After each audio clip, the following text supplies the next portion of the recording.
예, 반갑습니다 여러분. 바벨탑과 로열블러드 하편입니다. 저번 시간에는 바벨탑 사건으로부터 비롯된 신들의 계보와 그로부터 파생되는 온갖 종교적 내러티브를 알아보았습니다. 그래서 이번 시간에는 로열블러드에 대한 내용을 다뤄볼 겁니다. 참고로 제 영상들은 이전 영상들을 봐야지만 이해가 됩니다. 꼭 보고 오세요. 나름 재밌습니다. 암튼 그래서 이 로열 블러드 말 그대로입니다. 귀족 혈통이란 뜻이죠. 우리나라에서 정치하는 이런 아저씨들처럼 그냥 돈 좀 있고 백 좀 있는 그런 아저씨들은 아니고요. 이 로열 블러드라는 건 특정 혈통이 곧 신의 선택을 받았다라는 걸 의미합니다. 그러니까 자기네들 핏줄에 신의 피가 흐르고 있다, 혹은 신의 DNA가 존재한다, 이런 식으로도 해석을 하는데, 그래서 이쪽 혈통에서 난 사람들에게는 아주 자연스럽게 신권이라는 이런 절대적 권위가 부여가 됐습니다. 당연한 얘기겠지만 이분들은 오랜 기간 지배자 계층에 있었고요. 이런 절대적인 권위를 바탕으로 사람들의 숭배를 받습니다. 근데 말이 좋아서 신권이니 절대적 권위니 하지만 사실 얘들도 별거 없어요. 막말로 죽창 한 방이면 지들이 뭘 할 수 있는데, 나 왕족이요, 나 대통령이요, 나 국회의원이요 하는 양반들 사실 아무것도 아닌 인간들이거든요. 다 똑같이 욕심 많고 편협한 인간일 뿐이라고. 근데 이 아무것도 아닌 인간들한테 자아를 의탁하고 아무것도 아닌 인간들을 막 신처럼 떠받들고, 이게 우상 숭배가 아닌 뭔데? 어쨌든 이 혈통, 왕족이니 귀족이니 하는 이런 개념이 도대체 어디서부터 시작이 된 거냐? 이라크입니다. 뜬금없죠? 이쪽 혈통 애들한테는 굉장히 그 유서가 깊은 곳이라고 할 수 있는데요. 유럽의 아리스토크래시와 같은 지배자 계급들 있잖아요. 그 계층에 있던 사람들의 이 계보를 거슬러 올라가다 보면 결국에는 이 지역을 가리키게 됩니다. 이게 과거에는 우르크라는 이름으로 불렸고 성경에서는 에렉이라는 지명으로 불렸는데요. 흔히 퍼스트 바벨론이라고 불리는 님롯의 왕국이 이 지역에서 출발을 했었죠. 물론 여기서 난 사람들이 전부 왕후장상의 피를 타고난 건 또 아닙니다. 왜냐면 이 왕족이랑 피지배 계급 사이에는 좀 본질적인 차이가 있거든요. 예를 들어서 귀족이니 왕족이니 하는 인간들은 이 혈통의 순수성에 이상하리만큼 집착하는 경향이 있잖아요. 그래서 근친 결혼을 해서 얼굴이 찌부가 난다던가, 아니면 같은 로열 블러드 혈통의 가문끼리 결혼을 한다던가, 그게 일반적이죠. 근데 저는 이게 단순히 선민의식에서 기인한 관습이라고 보진 않거든요. 계종자가 섞이면 안 되는 본질적인 이유가 있다고 보는데, 이번 시간에 그 비밀을 한번 낱낱이 파헤쳐볼 겁니다. 어디 가서 못 듣는 얘기를 알짜로 다 넣어놨으니까 3번 돌려보세요. 자, 그럼 한번 시작해봅시다.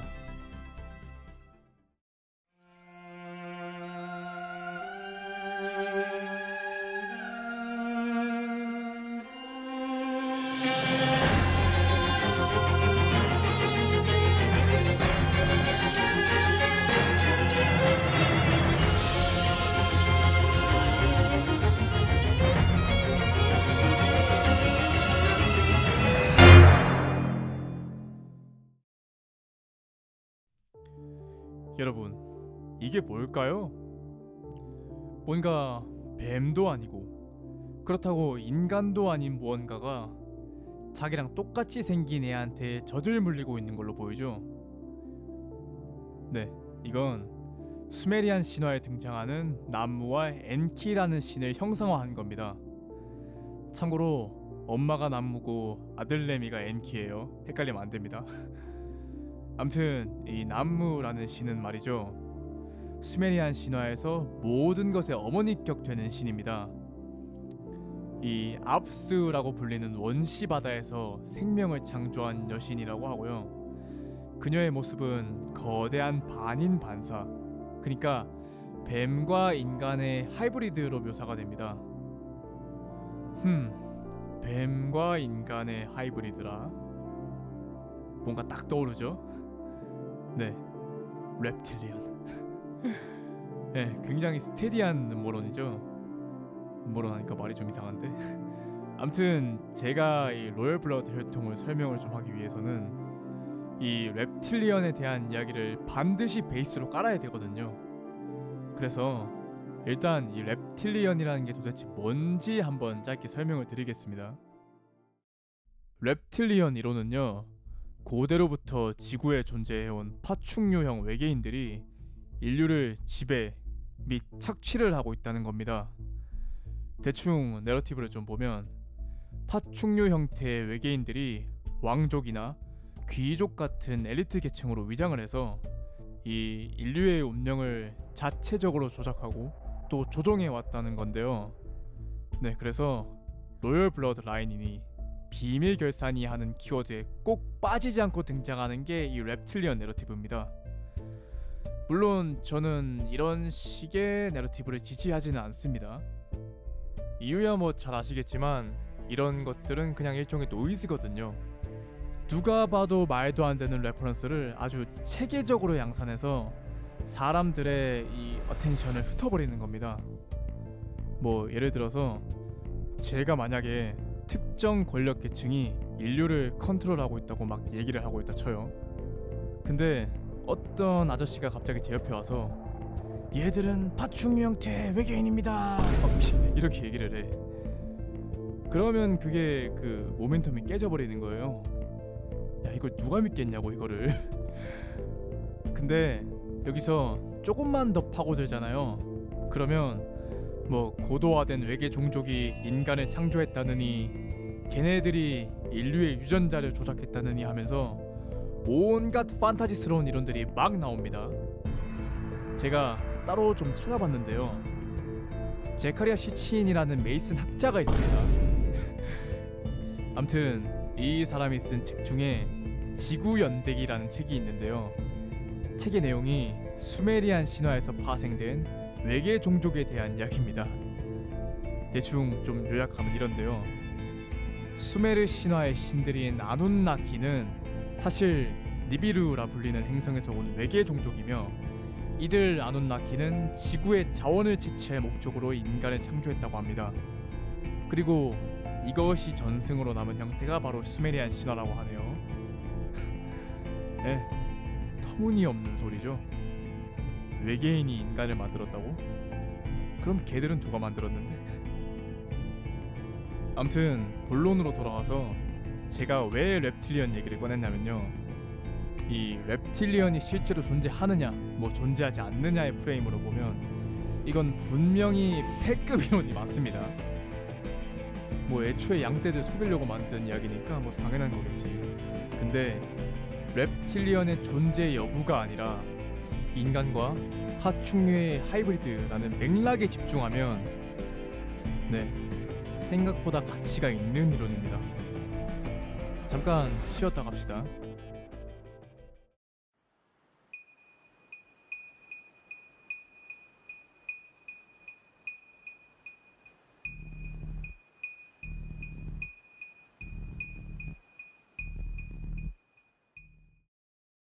인류를 지배한다는 로열 블러드 혈통. 그 혈통은 크게 두 가지 뿌리에서 기원한다고 합니다. 첫 번째는 천손이라는 개념인데요, 보통 하늘에서 내려온 신의 아들이나 그 후손을 뜻하는 말입니다. 특히 건국 신화 등에서 자주 쓰이는 개념인데요, 내러티브를 좀 보면 이렇습니다. 신의 아들, 그러니까 주신격 되는 신의 아들이 지상으로 내려와서 나라를 세웁니다. 이는 한 나라가 세워지는 과정이 천명, 그러니까 하늘의 뜻에서 비롯되었다는 의미인데요. 그러면 그 후손들은 자연스럽게 신의 혈통이자 군주의 혈통이 되는 겁니다. 이처럼 하늘에서 내려온 신의 아들이 나라를 세우고 그 후손들이 왕위를 잇는다는 이야기는 곧 통치자가 신성한 혈통을 이어받았다는 의미거든요. 그래서 고대 국가들의 통치자들은 단순히 정치적인 통치자일 뿐만 아니라 신의 대리인, 즉 제사장의 역할을 수행할 수 있는 존재이기도 했죠. 그래서 종교와 정치가 통합된 형태인 이 제정일치 사회가 고대 국가들에서 아주 자연스럽게 형성이 되었던 거예요. 그러면 예를 한번 들어볼까요? 우리나라의 고조선, 이거 제정일치 사회였고요. 그 기반이 되는 단군 신화는 천손 기반입니다. 뭐 소리는 다들 아실 테니까 생략할게요. 그리고 중국의 황제, 이것도 천손 기반입니다. 얘네는 황제를 천자라고 하면서 아주 대놓고 드러내죠. 그리고 일본 황실, 이것도 천손 기반이고요. 심지어 이 수메르 신화의 아눈나키도 천손 기반입니다.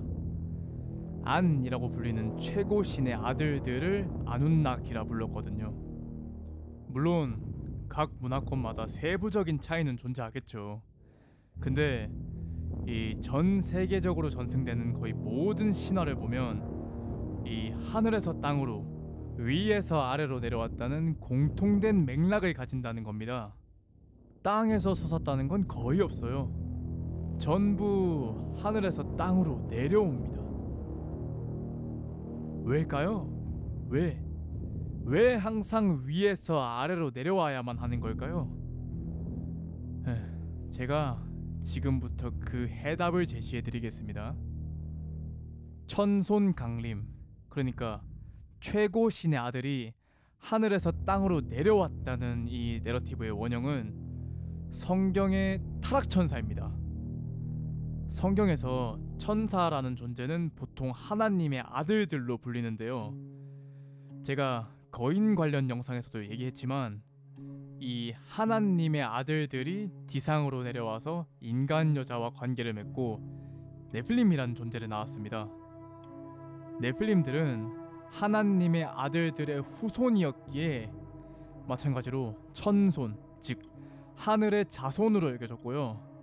보통 인간과는 비교도 할 수 없을 정도로 거대한 체구를 가졌기에 자연스럽게 인간들로부터 숭배의 대상이 되었습니다. 참고로 데미갓이라는 개념의 기원이 바로 여기에 있는데요. 네플림 자체가 신인 아버지와 인간인 어머니 사이에서 태어난 반인 반신이거든요. 암튼 그래서 저는 이 네플림의 존재 때문에 노아의 홍수라 불리는 대홍수 사건이 일어났다고 봅니다. 이들은 유전자에 문제가 있는 잡종 인류였고 얘들이 퍼져나가면서 나중에는 이제 인류 전체의 유전자가 오염이 되거든요. 그 창세기를 보면 이런 구절이 있습니다. 하나님께서 땅을 보시니 보라, 그것이 부패하였더라. 이는 땅 위에서 모든 육체가 자기의 길을 부패시켰기 때문이라. 하나님께서 노아에게 이르시되 모든 육체의 끝이 내 앞에 이르렀으니 이는 땅이 그들로 인해 폭력으로 가득하기 때문이라. 보라, 내가 그들을 땅과 함께 멸하리라. 네, 이게 뭐냐면 모든 육체, 즉 모든 창조물이 자기의 길을 부패시킨 회복 불능의 상태가 되어버렸다는 겁니다. 그래서 이 땅의 모든 생명체를 쓸어버릴 수밖에 없었던 거고요. 그리고 이건 사실 잘 알려지지 않은 내용인데 노아의 때, 그러니까 홍수 이전의 시대는 성의 장벽이 완전히 무너졌던 시대였습니다.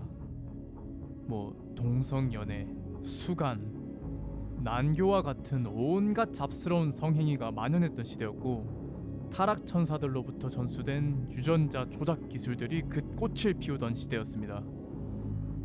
유전자 조작, 뭔가 떠오르죠? 그 수메르의 신들인 아눈나키가 사실 외계인이었고 그들이 인류의 유전자를 조작했다는 이 내러티브가요, 바로 여기서 나온 겁니다.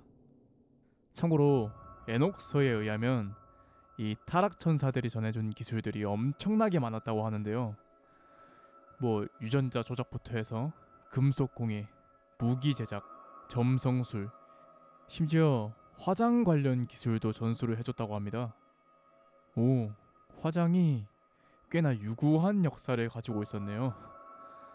아마 화장이라는 거의 기본 골자가 여성의 성적 매력도를 올리는 것에 있으니 뭐 그때 시대상으로는 꽤나 잘 들어맞는 기술이 아닐까 싶네요.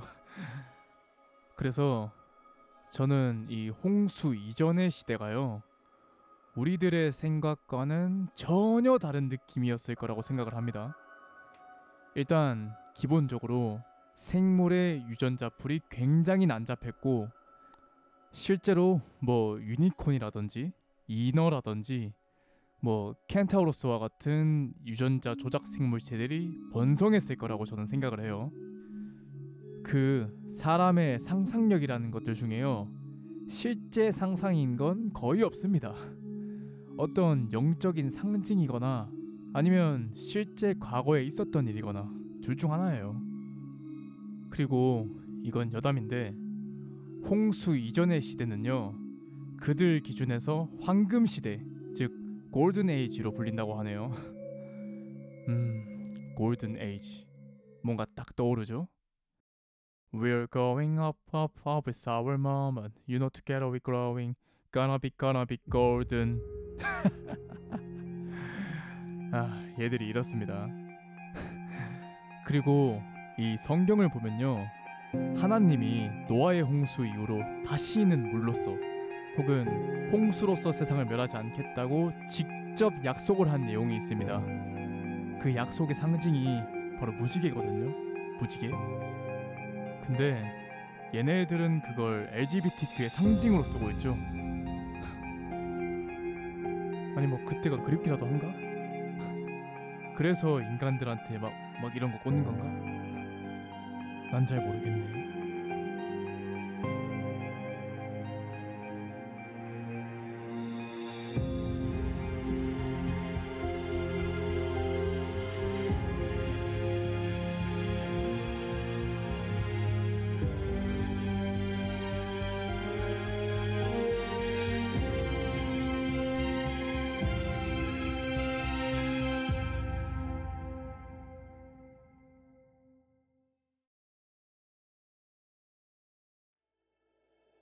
앞서 설명했듯이 로열 블러드 혈통은 크게 두 가지 뿌리에서 기원합니다. 첫 번째는 아까 얘기했던 천손, 그러니까 타락천사와 인간의 교잡으로 생긴 네필림들이었고요. 두 번째는 바로 뱀의 씨입니다. Seed of Serpent. 우리 인류는요, 고대로부터 항상 파충류 형태의 무언가를 숭배해왔습니다. 뭐 뱀이라든지 용이라든지 하는 것들을 신적 존재로서 숭배를 했고요. 이런 식의 파충류 숭배가 없었던 문명을 더 찾기가 힘들 정도입니다. 뭐 예를 들어 노르딕 신화의 요르몬간드, 파프니르, 아프리카의 인돔베, 아즈텍의 카넬, 케살코아틀, 켈트 신화의 크루드, 히타이트에선 이룰루양카스, 한반도에서는 용왕 숭배가 있죠. 뿐만 아닙니다. 많은 신화와 전설 등에서 뱀과 인간의 혼종, 즉 반인 반사 형태의 신이 등장하고 그들을 숭배하는 내러티브도 반복적으로 등장합니다. 예를 한번 들어볼까요? 일단 수메리안 신화의 남무, 그냥 딱 봐도 뱀이죠. 뱀과 인간의 하이브리드로 묘사가 됩니다. 얘가 안고 있는 애기의 이름이 엔키라는 신인데 얘도 뱀입니다. 지혜를 상징하는 신이고요, 인간을 창조했다고 합니다. 다음 중국 신화의 복희와 여화, 얘네도 뱀입니다. 이들 역시도 인간을 창조했다 하고요. 직각자와 컴퍼스를 들고 있는 반인반사로 묘사가 됩니다. 직각자와 컴퍼스, 이거 어디서 많이 봤죠? 네, 하나, 둘, 셋. 네, 그렇습니다. 제가 이 부분에 대한 해석을 홍수 영상에다 좀 상세하게 해놨거든요. 꼭 보고 오세요. 그거 진짜 걸작입니다. 아무튼 그렇고, 다음 인도 신화의 나가, 이들 역시도 반인 반사의 모습을 하고 있고요. 그리스 신화의 기간테스, 얘도 반인 반사입니다. 이들 역시도 신의 혈통이라고 하네요. 그리고 이런 뱀 숭배는요, 심볼리즘의 형태로도 존재합니다. 대표적인 게 나사의 뱀혀, WHO의 뱀 지팡이, 이건 아스클레피오스라는 신의 지팡이라고 하고요. 대한의사협회 로고, 이것도 뱀이죠. 왜일까요? 뱀이라는 동물은 보통 두려움이나 악의 상징으로 묘사하는 것이 일반적인데, 도대체 언제부터 인류가 이렇게 뱀을 사랑하게 된 걸까요? 네, 사실 제가 이걸 얘기할까 말까 굉장히 고민을 많이 했어요. 너무 예민한 주제기도 하고 이게 채널 자체가 터질 수도 있는 주제라서 좀 고민을 많이 했는데 그냥 말하겠습니다. 현생 인류를 지배하는 로열 블러드 혈통은요, 사실 온전한 인간이 아닙니다. 그럼 외계인이냐? 아니요, 외계인도 아닙니다. 이들은요, 창세기 3장에 등장하는 뱀과 여자, 즉 에덴의 뱀과 이브 사이에서 생겨난 뱀 시족입니다. 그 예수님이 바리새인들한테 독사의 세대들이라고, 제너레이션 오브 바이퍼스라고 하죠. 그게 단순히 악한 본성을 꼬집는 말이 아니라 DNA 자체에 관한 이야기일 수도 있다는 거예요.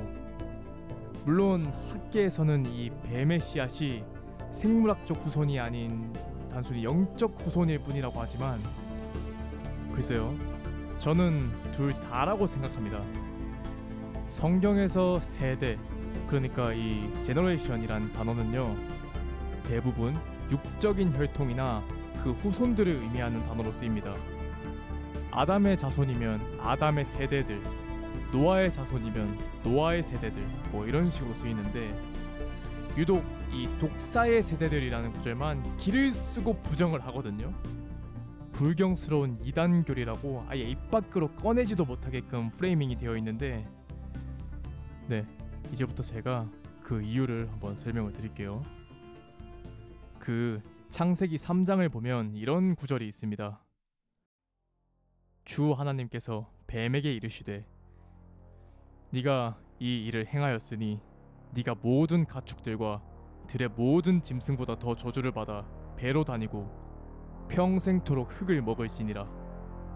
내가 너와 여자 사이에 또 너의 씨와 그녀의 씨 사이에 적개심을 두리니 그 씨는 네 머리를 상하게 할 것이요 너는 그의 발꿈치를 상하게 할 것이니라.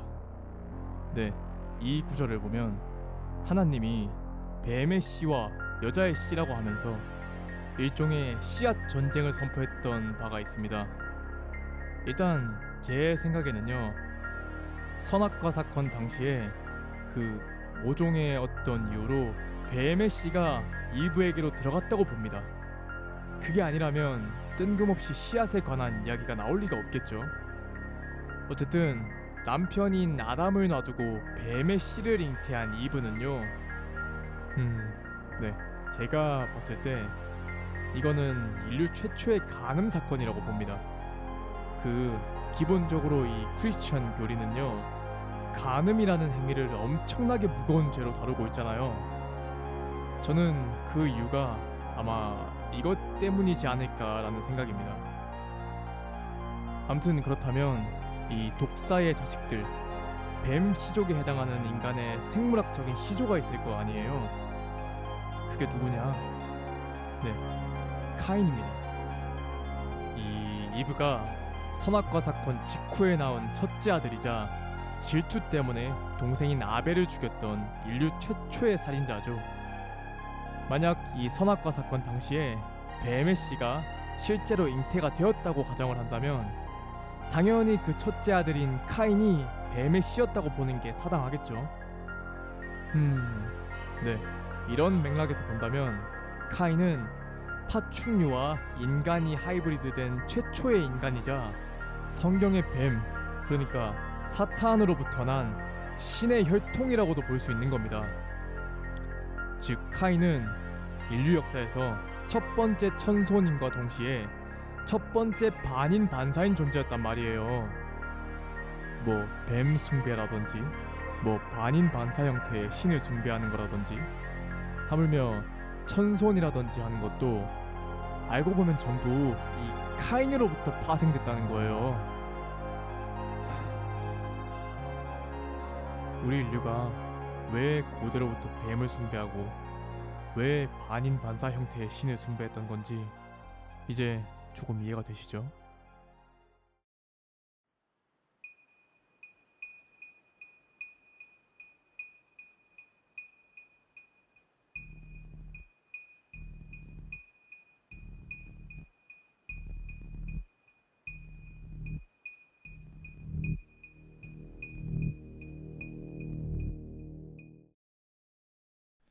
카인의 이런 혈통적 배경은 본질적으로 창조주의 혈통과 대립하는 포지션에 있습니다. 그래서 카인에게 살해당한 아벨은 당연히 아담으로부터 난 여자의 씨, 즉 창조주의 씨앗이었던 것이죠. 그래서 씨앗 전쟁이라는 내러티브가 성립이 되는 거고 하나님이 죽은 아벨을 대신할 또 다른 씨를 정해주셨던 겁니다. 내용을 좀 읽어드리자면 아담이 다시 자기 아내를 알매 그녀가 아들을 낳아 그의 이름을 셋이라고 하였으니 이는 그녀가 이르기를 카인이 죽인 아벨 대신 하나님께서 내게 다른 씨를 정해주셨다 하였기 때문이라. 네, 이처럼 여자의 씨라고 불리는 창조주의 씨앗은요 셋이라는 자손을 통해서 그 혈통이 보존됩니다. 하지만 카인으로부터 시작된 뱀 씨족은 타락과 반역의 길을 걷게 되고요 인류 역사 속에서 끊임없이 하나님의 계획을 대적하는 일종의 지배계층으로서 자리를 잡게 됩니다. 네, 이게 바로 제가 말하는 그 로열 블러드 혈통인 거예요. 네, 아무튼 인류를 지배한다는 이 로열 블러드 혈통, 오늘은 그 기원에 대해서 알아보았습니다. 다음 시간에는 이들의 목적이 무엇인지에 대한 이야기를 한번 해보겠습니다. 네, 그럼 다음 영상에서 뵙겠습니다.